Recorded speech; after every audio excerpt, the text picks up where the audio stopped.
Hey folks, welcome back to our Dice Tower preview. I'm Mark, and today we're taking a look at Claustrophobia 1643. Claustrophobia 1643 is brought to you by Monolith. It's for 2 players, ages 14 and up, and games range anywhere from 45 to 90 minutes. Claustrophobia 1643 is an adventure-style game that allows 2 players to battle each other in the catacombs below New Jerusalem. One player will take on the Western warriors, the human factions, which are pretty powerful. However, the other player will take on the infernal demons, the horde that has almost limitless numbers. And what's great here is that as you play through the different scenarios, the different win conditions, you can switch roles and change back and forth. All right, so let's take a closer look. So basically the game will start with one player picking the Western faction and the other picking the infernal demons or the infernal horde and setting up your tableaus. Now what's neat here is these tableaus are awesome, right? And you can interchange characters in and out. There's going to be multiple types of Western factions and you have all the different demons. I really like these tableaus. It's something to really focus on here. The way they work and how the dice roll and how all the pieces fit into the tableaus is really pretty slick here. So as the Western warriors, your basic movements and things that you're going to do on your turn are all dictated by your line of activation.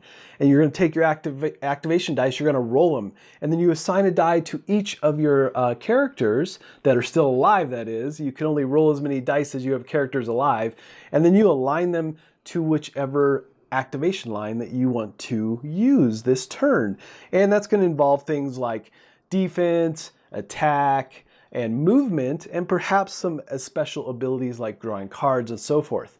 And then if you do have any cards in your hand, you can use those to either activate a special ability, or you flip the card over and you simply can change the dice to a different value and activate a different line. So there's some pretty neat things going on there. And again, based on the scenario, things might change up a bit. And the Western faction also has some inventory items that they may start with or may be looking for in a scenario. You just don't know, but there's a lot of different things going on based on the scenario. And again, it's kind of a campaign adventure through the catacombs, but it might look deceptively like a dungeon crawl, but it really is all about a survival game. So again, using those activation lines of your Western warriors, the player controlling the humans will be exploring the catacombs, and potentially based on the scenario, there'll already be a map out in front of you, or you've explored some and you're going to be drawing tiles to explore further and deeper into the catacombs. You're going to be dealing with the demon horde. You're going to be rolling combat dice. You're going to be really trying to do whatever the scenario calls for, which is very different. There is no same win condition every time. Special note on these tiles is that they all have an icon, which is an effect icon that will take place when you land on the tile potentially. They all have a number here that dictates what numbered tile it is, and if the scenario calls for certain tiles to be stacked or laid out, you know which ones to pull. Also, there's an occupation number in the other corner. Actually, 3 of the corners reminding you how many particular heroes and or creatures can live there at any one time. So after the human players have taken their turn and activated all their heroes, then it is time for the infernal demons to activate. And they work very similar to how the humans do, except you're going to roll your dice of destiny, and you have your board of destiny that you'll activate different powers, and troglodytes are your main force that you'll be using, kind of the endless force of demon horde that you'll be using in the catacombs. And they have all kinds of different abilities you'll be activating, and really the threat tokens are the things you're looking for, because you need to get enough threat tokens to activate and bring more demons and troglodytes into the battle, and that's how you do it with these crystals. The larger crystals is 3 and the smaller crystals are worth 1, and you're going to be looking to get bigger ones to get the big demons out. You're going to be looking to have a bunch of the troglodytes out and just try to overwhelm the humans basically. But there's tons of different abilities here, and it depends on how you put the dice together on which ones you can use and how many dice you put out. But there's like frenzy, there's supernatural speed and things of that nature, all the things you would expect with a demon horde, right? And then of course you have the hellhounds, which You're looking to get those guys out. Again, more powerful than the troglodytes. And like I said, based on the scenario, will determine what type, potentially, of horde or infernal demons you will be bringing to the fight. So then it's time for the infernal demons to roam and do all the nasty things they're going to do in the catacombs, basically hunting down the warriors. So they'll be rolling combat dice, they'll be patrolling, be moving, using their special abilities, special cards, in an effort to destroy the warriors. All before the Western warriors have time to achieve their mission goals for that scenario. What's interesting here too is that when a warrior takes damage, it is up to the human player to decide which activation line takes that damage. And basically that warrior cannot no longer use that line. And if all their activation lines are damaged, that warrior is destroyed and taken out of the game. Of course, on the infernal side, they have their own damage and things going on there, especially for the hellhounds and the main demons. Troglodytes, the Board of Destiny, will dictate a lot of what's going on with each of these types of demons. So it's this big back and forth tug of war that you never know what's going to happen. And again, the scenarios are so varied and so different that it really lends itself to a huge thematic, story-driven experience.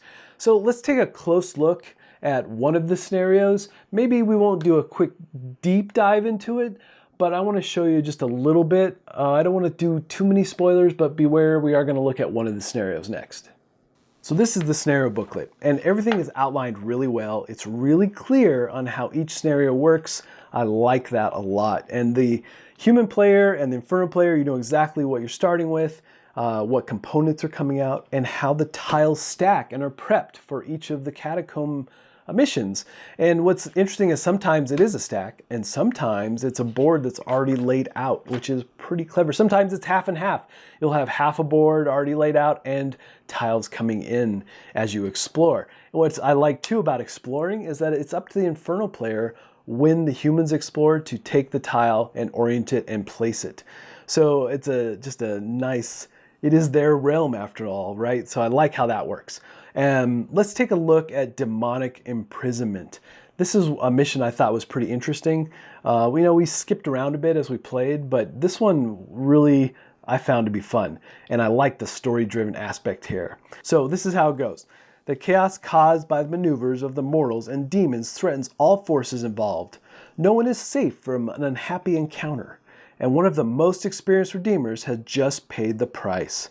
His patrol was carrying holy artifacts, and they had snatched them from demonic hands in order to deliver them to New Jerusalem.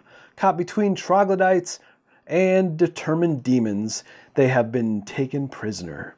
A unit led by one of his confessors sinks into the depths to rescue them and recover the sanctified objects. But in the shadows lurks an ancient horror, descended from the underworld of long ago, Kerberos, the most terrible of jailers.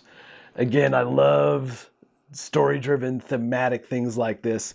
And you do get the sense playing through this that things are bad and not going well. I love this, the tension it provides. It's just really fun. And in this one, there's special rules to take note of. There's victory conditions for every scenario that are very different. And this one in particular, the human player wins if they exit the play area with a minimum of 2 different warriors carrying all 3 sacred objects. So any other result is a victory for the infernal player. All right, folks, just a reminder once again, this has been a Dice Tower paid preview, and everything you've seen here has been in prototype form. So keep a close eye on the campaign for any changes that still may occur. Now, there's a couple interesting things to note about this campaign. It is limited quantities, and at the time of this recording, the North American quantities, there were only a little over 1,500 units still available, and much lower quantities for other areas. So if you are interested in this game, you should definitely jump on it soon. And also, they've got this campaign set up in a way that it will be delivering in January. So it's a pretty quick turn on this Kickstarter, which I'm pretty excited about because this really is a game that I enjoyed quite a bit.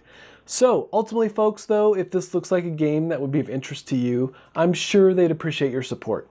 I think that's it from me, and until next time, We'll see you at the table. Thanks so much for watching the Dice Tower videos. Find more great videos and reviews, as well as our top-rated audio podcast at Dicetower.com. You can also find other great shows at Dicetowernetwork.com. I'm Eric Summerer, and you've been watching The Dice Tower. The Dice Tower is sponsored by Cool Stuff Inc., where you can find great games for great prices. Cool stuff in stock. Check them out at CoolStuffInc.com.